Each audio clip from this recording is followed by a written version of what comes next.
we know that when we slow down, that our brains reset differently. And if we can effectively slow down, if we can effectively find those areas where we're able to genuinely let our brains relax, we'll be better prepared to do the best work in the coming week. And so you may discover through whether it's this podcast, the book, something else, that you are working for an industrialist. You may be working for someone that the biggest key performance indicator for them is how many hours you are physically in the office or physically on a Zoom meeting. That's going to tell you something about who you're working for. And that's a big thing that you have to then ask yourself is, do I want to work for an industrialist? This is Meredith for Real, the Curious Introvert, and I'm Meredith. I explore the questions people think but don't ask out loud, either because they're taboo or thanks to cultural hypnosis. My mission, and yours if you choose to accept it, is to inspire curiosity by exploring the nuance and paradox of our world. Each episode is different, so bring your ADD and your earbuds and have a look around. Hey Curiositors, it's me, Meredith. This episode is really all about asking what if.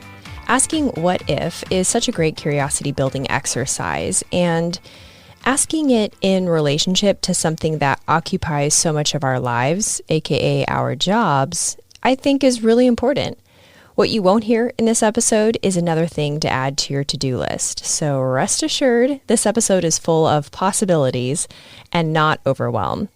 It's another example of the bright, meaningful entertainment that I try to deliver to you each week. If you're a returning listener, you already know that's kind of my deal. And I want to thank you so much for coming back week after week. Extra special thanks to those of you who send me Instagram messages with episode feedback. I really love that. And if you're new here, I am so glad you stopped by. I started this podcast to inspire people to choose curiosity over judgment and break out of their algorithm bubble. There's no specific order to listen to episodes, and at the end of each episode, I offer a next episode suggestion, like, if you liked that, you might like this kind of thing. So have a look around and hit play on whatever grabs your attention. All right, enjoy the show. We all know that after creating light, God said, "Ye shall work a 5-day work week." Okay, maybe not. But doesn't it feel like the Monday through Friday 9 to 5 is the normal, never to be questioned? It turns out that the Babylonians made up the 7-day week because they could only see 7 planets. And Henry Ford, he made up the 5-day work week to sell his employees cars. So basically, our time structure is thanks to bad astronomy and the Industrial Revolution. Thanks, everyone.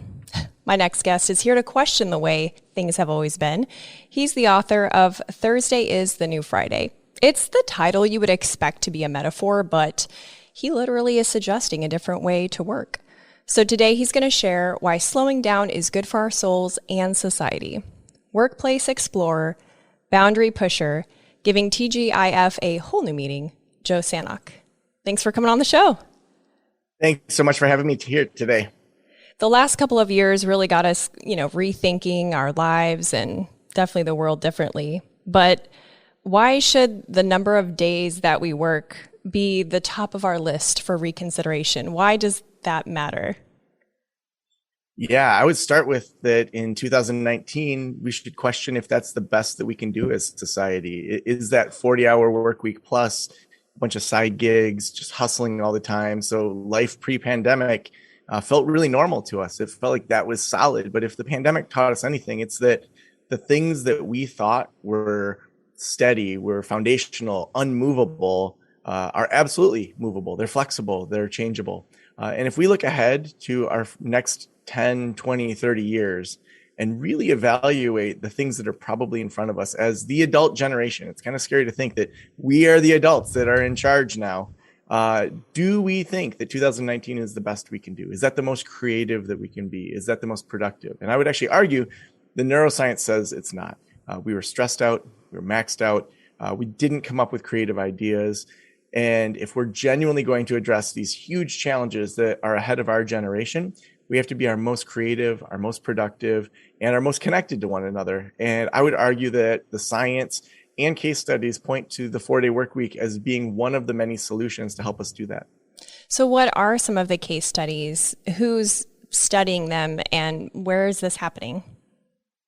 Yeah, so we're seeing all across the globe 4-day work weeks being studied and implemented. The UK just announced that they'll be doing a 32-hour work week and studying that.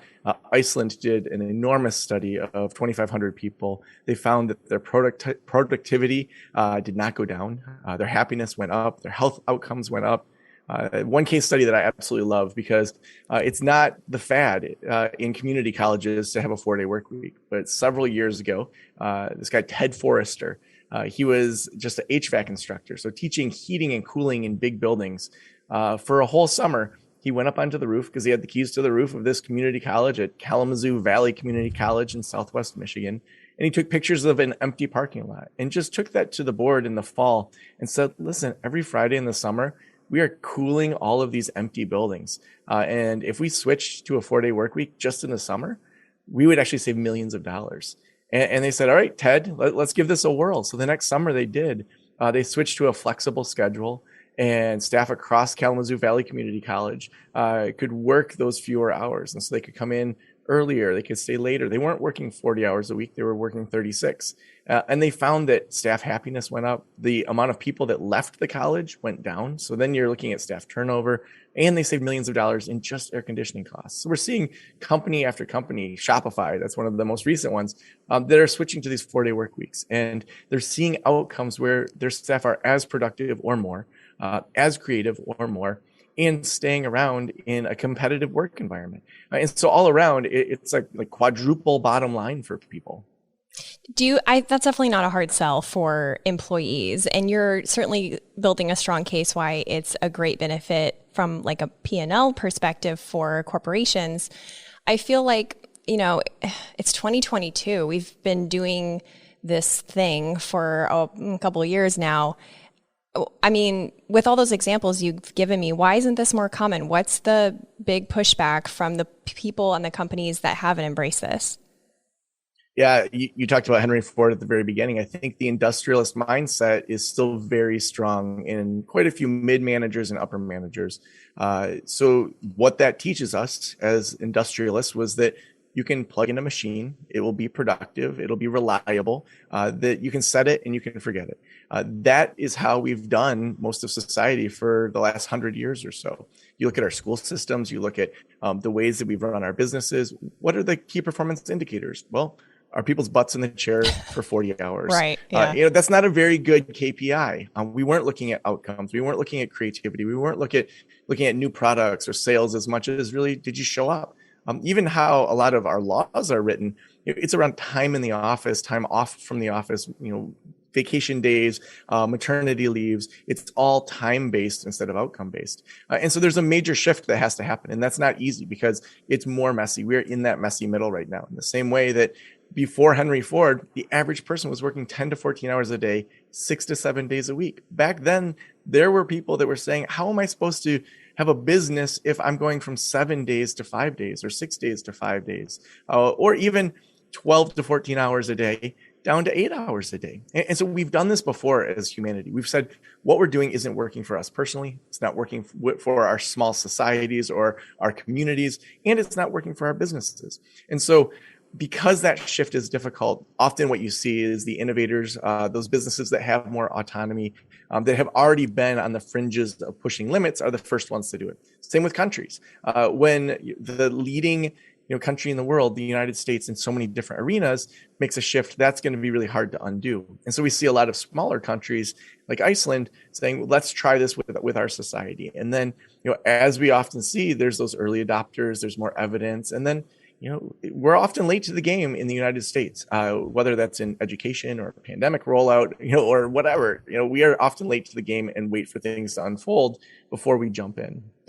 I think that is probably true. I often wonder why that is, as the so-called leaders of the free world, why we are so late to the game. And I don't know, I guess you're a counselor. So from a psychological perspective, I kind of wonder if it's arrogance, if it's pride, that kind of sticks us there. I like that you mentioned upper and middle management, because when you say, even just by saying upper and middle management, you're implying a larger bureaucracy type structure to a company, which I feel like there's also a connection between the Great Resignation and this idea that you're suggesting is the next step in our evolution of work-life balance.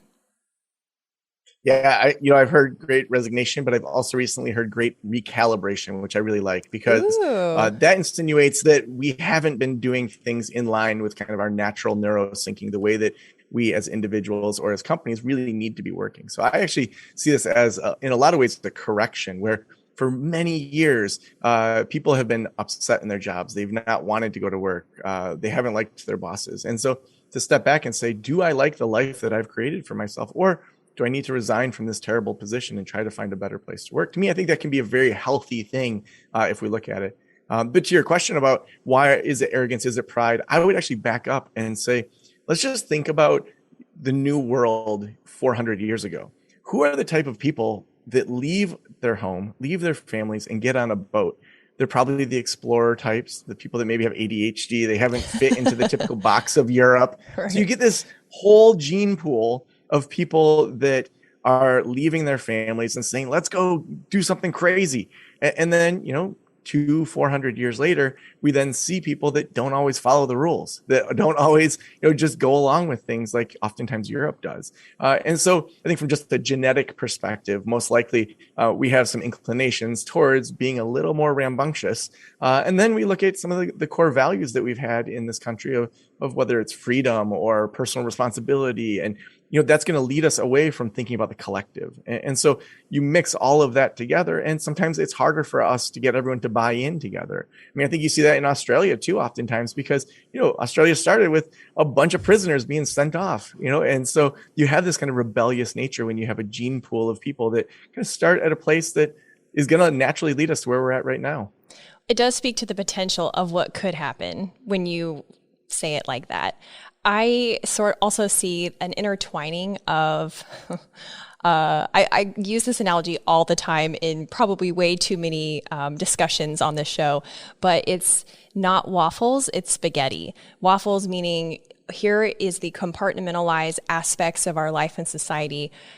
Spaghetti meaning that's how it really is. Everything is intertwined and sticky and all over the place. And the school system, I feel like the school system is really the beginning of the setting up those future workers in that industrial mindset. And you have kids, like if you were going to make changes based on this new concept to the school system, what changes would you make? I mean, I would start with that there would have to be different after school options. Not everyone right away is going to be able to just have their kids not be in school on a Friday. Part of just a school system is that it's childcare so that people can go do productive work. And so that's where, in some communities, the schools switch first and then companies follow. In other communities, the companies follow and then the schools take suit. And in other communities, they don't concurrently make those changes together. And so I would say if we're looking at the school system, first and foremost, looking at, are we getting what we want out of it? Are we having creative workers that are thinking differently, that can do some project-based learning, as well as, there's, whether it's the Common Core or other things, there's things that our kids absolutely need. But even just as a parent to say, when my kids leave when they're 18 or 22 or whatever time they choose to go out into the world, they're probably going to only take a handful of life lessons out into the world. And so what are those handful of life lessons that I need to be teaching right now? Well, I have two daughters, they're 7 and 10. To me, consent is a huge thing. They own their bodies. They get to choose who touches them and how they touch them and all those things. So that means that even last night, I wanted to give my 7-year-old a hug right after dinner. She said, I don't want a hug. Now, I have to respect that if I'm going to teach consent and want that to be something that she knows. I can't guilt her into it and be like, but Daddy really wants a hug. Oh, you're so cute. No, that then sets her up in a different way where when she's a full-grown woman, if some guy says, but you're so cute, why won't you fill in the blank? I want her to be strong enough to say, no, my whole life, my father, as a single dad, taught me that my body is my body. Get out of my life, man. And so things like that. Or, I want my girls to be able to have conversations with anybody. So sure, you need to know how to read. You need to know how to spell on a basic level. You need to know how to do some math so that you can solve problems. But what we actually need to be productive adults, unless we're engineers or, writing, things that are really complex papers, is the basics of school. But that soft skill of being able to talk to anybody, that to me is another core thing, that if they can have conversations with people that are different than them, then that's going to really set them up for success. So the other night I was hosting a bonfire, and there was people from the school there, people from the neighborhood. And one of my friends came who I'm close with, but had never met my daughters. And I introduced him to one of my daughters, and she was about to go off and play with her friends. And I'm like, hold on a second. Like, will you ask Jay about how his week was or something interesting about his life? Like, just so they would have a micro conversation, even just a couple back and forth beyond just, hi, I'm Lucia, peace out. Like, no, I want you to learn to have conversations. And so actually the next day I had this couple over, Paul and Diane, that are some of my closest friends. And my 10-year-old moseyed up to my island in the kitchen next to Paul and said, hey, Paul, how was your week?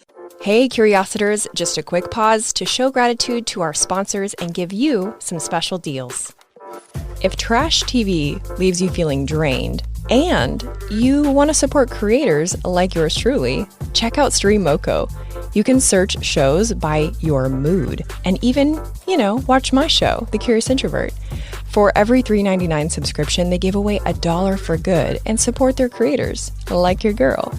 Find my affiliate link in the episode description or the bio link in my Instagram account. StreamMoko, the streaming network that gives a damn. Listen, if the last 2 years have given you a chronic eye twitch, you should consider trying medical marijuana. I highly recommend it. See what I did there? There's lots of ways for it to help you, so if you have questions and if you're the least bit curious, Google Empathic Practice Pensacola. It's the most non-intimidating way to get your medical card in Florida. Their in-house doctor and holistic support make them the easy choice. empathicpractice.us. If you've got backyard barbecue plans for 2022, but mosquitoes are not invited, I recommend Insect. I've been using their pest control service for several years now. They have a certified mosquito identification specialist on staff, and pollinator care is always top of mind. If you live in the Florida Panhandle or the Gulf Coast of Alabama, give them a call, ensec.net. The UWF Historic Trust. We shoot the show at the Pensacola Museum of History.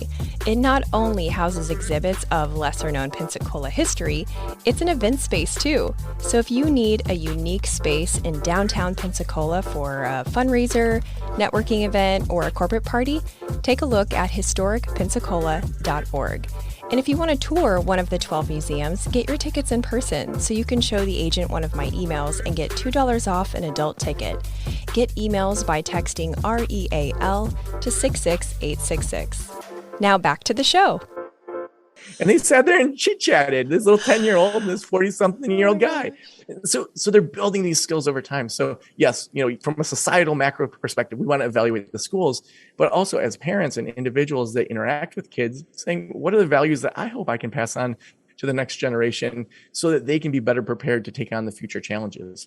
And that truly is a recalibration. And that is a thought process that parents can have if they're not dead tired, burnt out. And so when I think about a 4-day work week, I think about the benefit to those that are in professions with the most burnout, like nurses and police officers. Certainly a 4-day work week, a hard stop on Thursday at 5 is not necessarily what you're suggesting. In your book, you talk about organisms and how they're dynamic, and use your brain, use thought process, use creativity to approach things.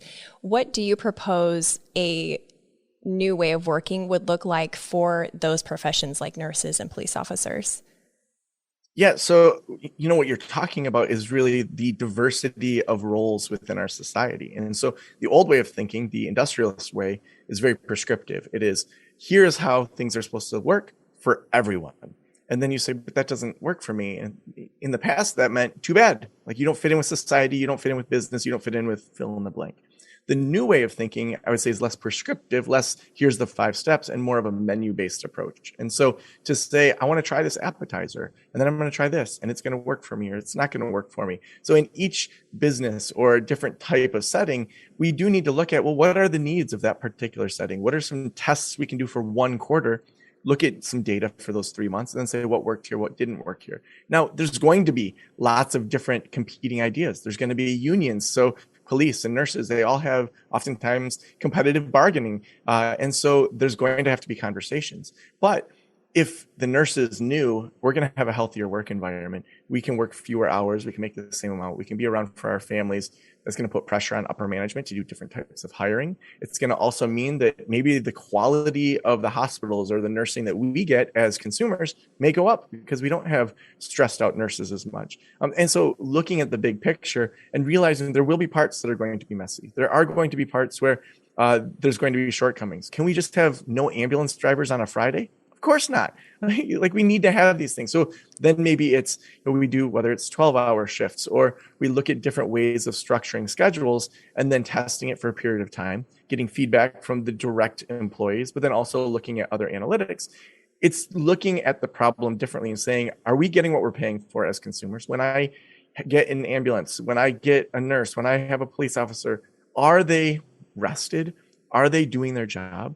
Are they doing things that benefit society? So what am I getting out of that? What are they getting out of it? And then what are the company heads or leaders getting out of it? And being able to have those types of conversations is a different way of approaching it than maybe we have in the past. So you're saying the change starts with the individual knowing that a different way is possible. Yeah, I would say that the biggest takeaway is we're shifting away from a prescriptive model that the industrialists gave us into more of an experimental model where we're changing and adapting over time for the individual roles. And by roles, I don't mean each person, but for ambulance drivers, for marketing professionals, for a sales team within a company. That sales team may have a Monday, Tuesday, Thursday, Friday, because a lot of their clients maybe are relaxing on a Friday and they are able to make more sales. And over time, they realize that if we take Wednesdays off, well, that's a nice little break for us. We can kind of regroup. I can get my shopping done for my family, and then I come back and kill it for Thursday and Friday. And then for another group, it may be that we do 4 days in a row. But being able to look at the data, both qualitative and quantitative, then allows us to make different decisions within those companies rather than just we're going to find a one size fits all for all of society. Right, because it's always been that way and that's the way we always do it. Though all those examples that you gave, those professions, they are mostly in the white collar-ish kind of department. Do you think there's a world that is waiting for us in which there isn't a 24-hour Walmart and like more of these blue collar jobs that they also get to participate? I mean, is this like a privilegey thing, or is this something that everyone can have a version of for their own lives? I mean, I have my own ideals of what I would hope would happen. And thankfully, I'm not the only person designing this type of future for us. But it does, if we look at where is it going to be most easy for implementation, of course, it'll first start with entrepreneurs, people that have pure autonomy of their own schedules, because they already have autonomy of their schedules. And they can say, I don't want to work Fridays. I'm going to follow Joe's book for 3 months and just see what happens. Kind of the next round will be people that have more privilege, have more autonomy already, probably are higher up in the ladder, most likely salaried employees that can negotiate differently. And so round 2 would most likely be those types of people. But then it's going to force us to say, how do we want to provide for those that from an economic perspective aren't in the middle or the top, those that are hourly workers? Do we want to say we're still paying them by the hour? Do we want to say, a 40-hour work week is what their wages are based on, what a living wage is based on? Do we think that people should be able to make a living wage if they're greeting people at Walmart? And so those types of discussions, I think, are going to be individual corporations, but then also the societal pressure that's put on senators, representatives, and those that are creating the actual laws of how we look at these things. If someone's listening to this right now and obviously my audience has a wide range of life situations, what is the takeaway for them to go, wow, that's a great idea. Thanks a lot, Joe. Now I've got that in my mind and I have to go back to my sucky 5-day work week schedule. What's the thing that they could possibly take away from that immediately, even if they don't have autonomy over their work schedule? Yeah, I think one big direction is to say, how are we looking at our weekends? Because in general, our weekends are more of a reaction to the previous week rather than a preparation for the coming week. And so, we work all week, it's crazy, it's busy, and then we say, oh my gosh, I'm so tired, I'm going to sleep in, or I'm going to drink too much to just, go out with friends on Friday, and then I feel like crap on Saturday, and then, by Sunday noon, you're like, shoot, I got to go to work tomorrow. And so it's a reaction to the previous week versus we know that when we slow down, that our brains reset differently. And if we can effectively slow down, if we can effectively find those areas where we're able to genuinely let our brains relax, we'll be better prepared to do the best work in the coming week. And so you may discover through whether it's this podcast, the book, something else, that you are working for an industrialist. You may be working for someone that the biggest key performance indicator for them is how many hours you are physically in the office or physically on a Zoom meeting. That's going to tell you something about who you're working for. And that's a big thing that you have to then ask yourself is, do I want to work for an industrialist? Or could I propose to them, you know what, this world right now that we're in, post-pandemic, or hopefully somewhat post-pandemic, is changing, and flexible work schedules are changing. And I think that we can have as good or better outcomes with evaluating that within our company, with doing some experiments. And I'm happy to walk through what that looks like if we want to. But to be able to actually have that conversation with a boss, that's going to reveal, are you working for an industrialist or someone that wants to move into this new area? And so taking those steps reveals a lot to you in regards to what your future may look like. And we'll definitely go through those steps in our part 2 of our discussion, where you give tips for greater efficiency and flow, helping us shake free from that industrial mindset, which I know I need help. I'm loving your book and getting so much out of it. Every, page I read, I have notes, I have to stop and take notes and really reflect. It's almost like a journal prompt full of thought experiments. So highly recommend it. If you're listening or watching to this, definitely get this book in preparation for next week's part 2 with Joe. But as we wrap up, I think I heard you say that you expect that the 4-day work week will become a reality in our generation. What do you think is the first sign that that is coming? What can we look for to go, it's here? Yeah, I think we actually saw many of these signs emerge in the 1980s. The rise of casual Fridays, the rise of having birthday parties on Fridays, and having a celebration of someone having a baby. Fridays were half worked work days, and when we really look at it, Friday's been having an affair with the weekend for a long time. So let's just call it what it is. Yeah. So Friday's been, it's not as productive. So we already saw that, and the pandemic disrupted everything. And so for us to be able to start to see company after company, and actually country after country doing this, it's pretty amazing to see. And so I would say that it's already happening in a good top 10% of the most innovative companies. And as we see that data emerge, we're only going to see it spread to larger and larger companies. It's pretty exciting. Okay, tell them where they can find your book and keep in touch with you on socials. Yeah. So wherever you get books, I'm sure your local bookstore would appreciate the business locally, but you can get it anywhere you find fine books. You can also go to joesanok.com.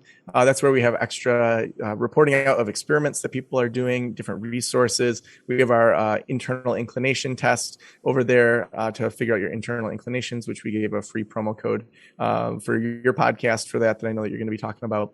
But yeah, joesanok.com or look up Joe Sanok on whatever social you're on, and I'm there. Yes. So if you aren't already getting emails related to this show, all you have to do, if you're in the US, you can text REAL, REAL, to 66866, and you'll get my emails. That in the email, there will be a link to that inclinations test, which will just kind of give you insight into where your mindset is, because the beginning of this, right, is just bringing intention to the motivations behind why you do what you do before you change what you do. And there will be a free code to unlock that in that Saturday email. If you're outside the US, you can simply go to meredithforreal.com. That is awesome, Joe. I can't wait till part 2 when we talk about how to put these ideas to use and be more efficient. Thank you so much for having me. Thanks for listening. If you've loved a couple episodes of this show, help me let others know by leaving a rating and review on Apple Podcasts. You can share where you're listening from and why you liked a certain episode. And if you liked this episode, you'll also like the one about how ADHD can impact workplace relationships and motivation. It's episode 74. Stay tuned next week when I talk with Joe again about how to improve your workplace efficiency so that your boss is more likely to approve a 4-day work week. Talk to you then.